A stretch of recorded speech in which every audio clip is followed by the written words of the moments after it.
Hey, it's Meg. Welcome back to my channel. So for today's junk journal with me, we're going to be doing day 14 of the Junk Journal July challenge. In the collaboration, Shah is sharing her take on the prompt of torn, so be sure to check out her video. It will be in the playlist link down below.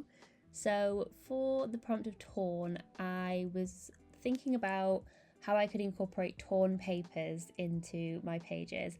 And then I kind of got carried away and I ended up tearing my journal again. So I guess that's also my entry for the prompt of torn, because I had this tag floating around that I'd got for a suitcase, and it was huge, and I was like, okay, this is something that I'm going to keep because I know that I might want to use it at some point, and today was that day. So I was cutting it to size for the page and thinking about how I could include it maybe as a tip-in or maybe something like a pocket.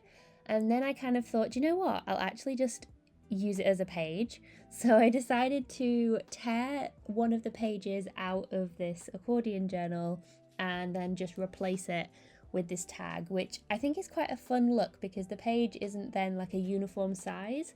So I left like the top of the tag in where you have the diagonal edges, and I think it gives a really cool effect. It's something a bit different for this journal, so I'm just here figuring out the folds and how I can glue it back together with my washi tape, just checking I've got the folds correct there. So it was super fun to sort of create a bit of a Frankenstein page almost by including this tag. And then I decided to do my sort of collage and torn papers on top of this. So once I had added it in with the washi tape, it was then time to start thinking about the types of papers that I wanted to use on it, because obviously I didn't want Featherstone hard 4-wheel cabin suitcase to be the text in my journal, as very, true junk journal-y as that is. Not really the vibe that I'm going for. So I'm just adding the washi tape here.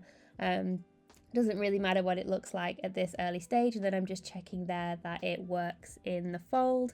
So yeah, I think it looks really cool. And then I'm using the page that I tore out and kind of repurposing that as part of the page, because this was some like giant washi sticker that I used, I think, on the first day of this journal, and there was an offcut, so I just stuck it randomly in another part of the journal, and I really like the colours, so I didn't want it to go to waste. So I ripped it off that page that I had torn out of the journal and then decided to reattach it here, so it kind of blends in with the page that came before it. So yeah, that was the goal, was to try and make this tag then seamlessly sort of blend into the journal with all my collage and kind of make it look like I didn't actually randomly insert something into the journal. So I'm using lots of neutral papers and also some florals and things to build up this background as a bit of a patchwork. And I'm also folding underneath as well rather than cutting. I'm not quite sure why I did that actually, but obviously it doesn't really matter what it looks like on the reverse, because when I come back in a few days and I'm working on the other side of the journal, it will then be a fun surprise, and I'll just have to figure out how I'm going to cover that up. But there's quite a few different instances of that throughout this journal that you'll notice in the second half. We'll have to deal with the consequences of my actions, where I've done like random like cutting holes in things and stitching and sewing, and it's all part of the character and the charm of this journal, and part of the fun really, to just see whether it's something I want to keep, or it's not the end of the world. I can always cover up with some collage and some book paper or something. I mean, there's nothing that some book paper can't hide. It's like the cure for a multitude of journaling sins is to just glue something over the top and no one will be any the wiser. So that's going to be my approach when we're sort of doing the second half of this challenge and I'm working through the reverse of this journal.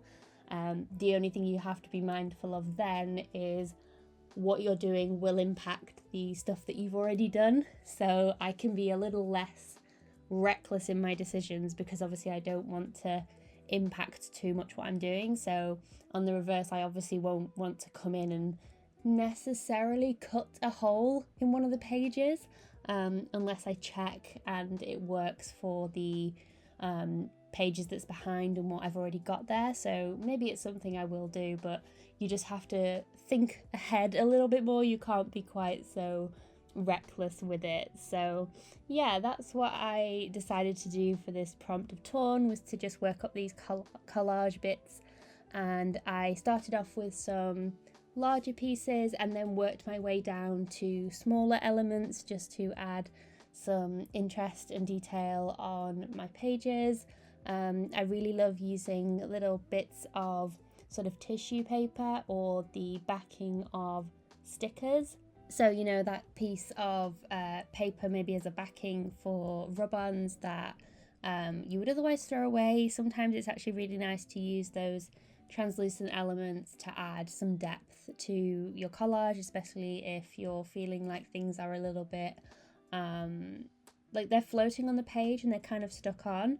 I find if you tend to like overlap certain elements, and you can even use tissue paper to help to do this, it helps to make it a little bit more cohesive and a bit more organic, rather than having things kind of flush and stuck next to each other.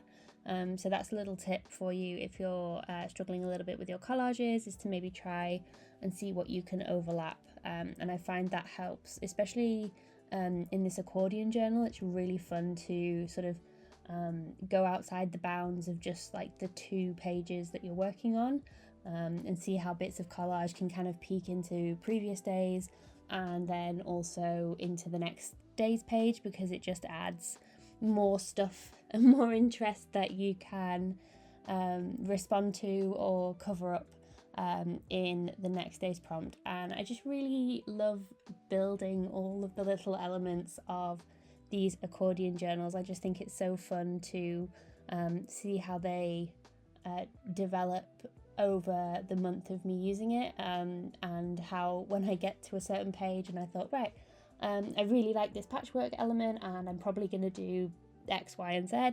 And then when I actually get to it, I either rip it out clearly, or I do something completely different. You never know what's going to happen with these journaling challenges, but I think that's one of the fun things about it. So that is my collage, and then I just added a sort of journal spot there just to give the page a little bit of focus. So I felt like I really liked the collage, but it was just, everything was a bit everywhere, and I needed something to act as more of a focal point on the page. So that's why I added that brown sort of little spot there, and then a floral like botanical sticker. And then to finish off the page, I used my letter stamps here to add a quote. So I just used the quote, "All shall be well," which is one of my favourite phrases. It's a Julian of Norwich quote, "All shall be well, all shall be well, all manner of things shall be well." I just find it so reassuring, and it always seems to make it into at least one of my journals. So if you're looking for a quote to use, might I recommend that one, because I love it personally. So yeah, that's everything that I did for this spread. I hope you enjoyed journaling along with me. As always, I hope you have a wonderful rest of your day, and I will see you guys in the next one. Bye guys.